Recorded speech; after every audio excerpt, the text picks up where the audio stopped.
Here's a really interesting thing that happened to me as someone who primarily represses anger.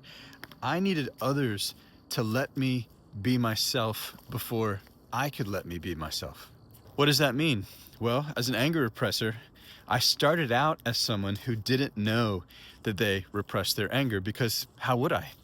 It's repressed, it's unconscious. That's the whole point of repression. In childhood, I buried what was true, my anger, in order to stay safe and survive, and then I eventually forgot about it. So what did that do? Well, it forced me to show up in the world in a bunch of non-angry ways. When I was younger, that looked like being the aloof but lonely and sort of sarcastic but cool kid.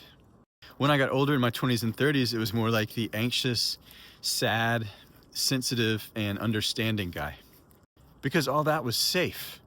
You'll notice I didn't mention anger there, right? Because it was below the level of consciousness, creating the surface level suffering and the surface level self or identity. So as I got older and my suffering continued to mount, I naturally moved into spirituality because it was perfect for my anger repression. Here's a bunch of people that are kind, loving, understanding, and compassionate, just like me, right? I didn't stop once to think, well, what if these spiritual people are also repressing their anger, right? Because I didn't know I was repressing mine. They didn't know they were repressing theirs. How would we? We're in emotional repression. As my friend Toshi says, we'd be the last to know. And it's true, I was. And so at first, in this new spiritual healing mindfulness paradigm, here's what I did. I wept a lot. And I had a bunch of well-meaning people hold space for me as I wept. And I was under the impression that that was my deep healing and that they were letting me be me. Finally, someone was seeing and allowing me to be the sensitive, sad, and compassionate guy that I truly am. And so, just like in my childhood and young adulthood, the surface level identities and emotions were getting me safety and love. And yet, my suffering was not going away. And in a weird way, it seemed to be getting worse. So I got curious about it. I noticed that the more kind, loving, compassionate, and understanding that I was with people, the more I suffered and the more I felt disconnected from them. I also noticed that there was this low-level sense that I was going to be found out, that like people were going to see who I really was.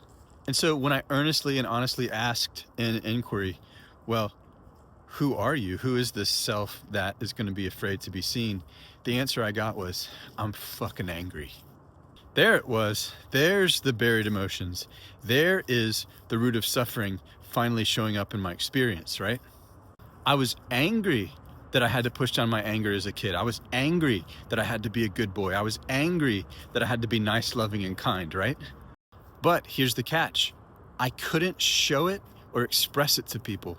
There was a mechanism in my body called emotional repression that wouldn't allow for that, right? That mechanism from childhood that was still trying to keep me safe and get me love. And that mechanism has to be made conscious if we want our suffering to go away. Because if it stays unconscious, it will continue to compulsively hold us back from being ourselves and create a false self who never-endingly searches for love and safety from the outside. And that's a shitty life. It's like being a child until we die. So here's the hack, right? We don't need other people to let us be ourselves. We need us to. We don't have to do the whole long way thing that I did. It's like the shortcut to growing up and enjoying life. If this sounds appealing to you, then visit repressiontest.com.